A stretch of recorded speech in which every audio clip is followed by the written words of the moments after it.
Hello everyone, welcome back to Tool Tips with Tina from Memories Come to Life. Today's tool that we're going to look at is the cutting mat layout ruler.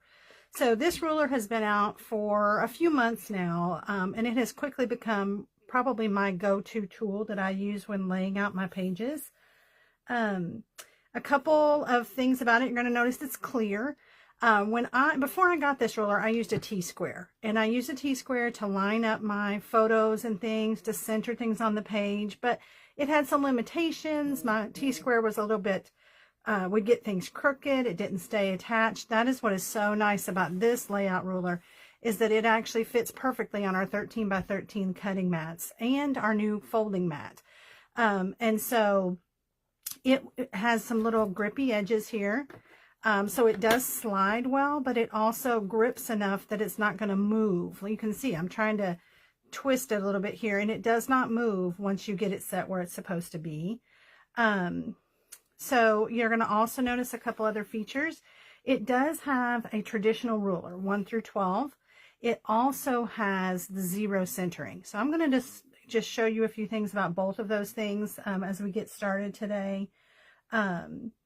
And so the thing that I use it for the most is putting pictures and mats and embellishments and things exactly where I want them on the page. You know, sometimes I can just picture and see where I want it, and I just want to use this. This is just a piece of scrap paper I grabbed to get things straight. So if I've got this lined up here at the same mark on both sides, here and here, then I know that if I put this paper here, I put this paper here, it's going to be straight. And so you can see it does slide under. You got to kind of push down to make sure it gets on there, but it would then be straight. I could also then center this. Here's my zero centering. So I just make sure I'm at the same mark on both sides. That's 2 3/4 and 2 3/4. Again, you don't have to pay any attention to these measurements. You're just making sure that you're the same distance from each side of zero. And I would know that that would be centered. It works the exact same way if I was going to do a title. I could scoot this up here, get out my alphabet stickers, maybe come down to 1.5. And I could start the center of my lettering right here. This flat edge is going to make sure that my title gets lined up straight across there, all the way across. And so I could go out as far as I need to. Could start on the left and do it and make sure it's flat. So that's another great use of this. But here, let me show you what I use it for the most.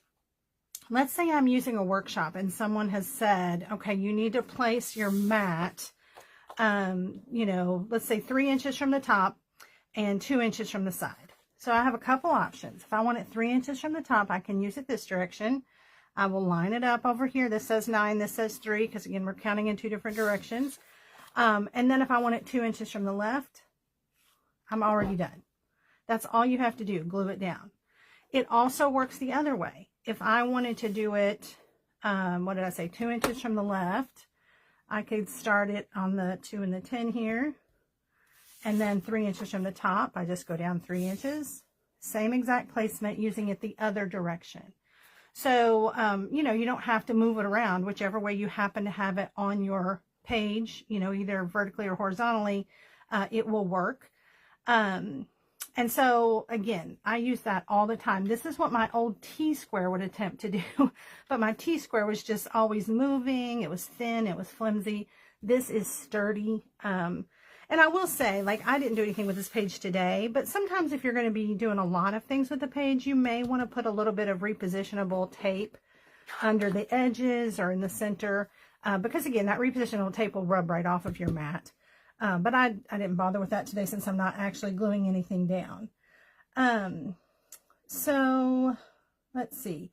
Another thing I wanted to show you. Let me get rid of this. Oh, and I did want to show you, you know, it is clear. And so whether you're using, you know, the white or a colored pattern paper, you can see the markings on here through the clear ruler. So that makes it really nice. Obviously, the only time that would not work is if you're using black. And actually, even with black, I can still see it well enough. So that's nice. But I did want to show you something that I use it for quite a bit. And that is making journaling lines. So hopefully, I don't really want to glue this down because I'm going to use this paper later. But let's just say that that was positioned there. And now I want to draw journaling lines on this. And here's the issue. I'm going to actually grab my repositionable tape runner. And I'm just going to put a little dot here in the middle. So hopefully this doesn't slide as we do this. Let's just move it down a little bit so make sure it's in frame. Okay, so now that's on my page. And let's say I want to do journaling lines. Problem is, I didn't use my ruler. And so now it's not quite straight. Let's just put it on the left edge so that I know it's going to be good. All right, that looks pretty good. And it may just be, I thought it looked a little crooked. It may just honestly be this scrap piece of paper I grabbed. So if I am wanting to put journaling lines on here, and I picked black because I grabbed my white Jelly Roll pen, but obviously this would work with any color pen. I have got this straight so that as long as I'm lining this up at the same mark on both sides, which is right now at 2.5 down, I can make these lines. So I did not, let's see if that's working. Yeah, my pen was a little bit, hadn't used it in a while, so it's a little bit thick in spots. So we'll kind of fix that. All right, and normally I haven't shown you the zero centering part, but normally I would probably center this so that I knew exactly where it is on the edges, but this is close enough. Now, you can do any size lines. I could do 1/4 inch. I'm going to do maybe 3/8 of an inch here because I like that. That's a good amount of space. I can go to the exact same mark I started at, end at the same mark. I'm going to go ahead and go back because, again, the white pen doesn't always show up that well. Go down another 3/8 of an inch, and we'll do one more. So I could do that all the way down. I've got my journaling lines, so this is great for that. One other thing that I have not mentioned yet is the zero centering part. So let's say that this is on my page and I really want to put, and it's off center, right? So let's say I really want to put, you know, an embellishment or maybe a title in the center of this. Or maybe, pull this back up, maybe I want to put this, you know, exactly in the middle of here, right? Something like that. So that's where the zero centering comes in. So again, you're going to find the zero in the middle and you're just going to make sure that the lines on each side are the same. So right here you can see it's 2 3/4, 2 3/4. I now know that this is exactly in the center. And again, if I wanted to place an embellishment, I could do that. So this ruler is flexible enough. You'll notice it's not off the edges here, like it's not attached to the ruler or to the cutting mat, but it's still flexible enough that I can push it down. I can draw on it. I can, you know, line up something on it, whatever I need. One other thing that this is great for is attaching like our border stickers or just a border. But again, if I wanted to put a border up here, a border sticker up here, a lot of times I get mine a little crooked. If you use this, lay your sticker right above it, it's going to be perfectly straight and you know it's exactly 1 inch down on both edges. So I think that's about all I had today. Oh, I did want to show you, let me just scoot this one out of the way, because I was a little worried if you were lucky enough to choose the folding mat in our recent spin get promo, or you pick it promo, I guess is what it was called.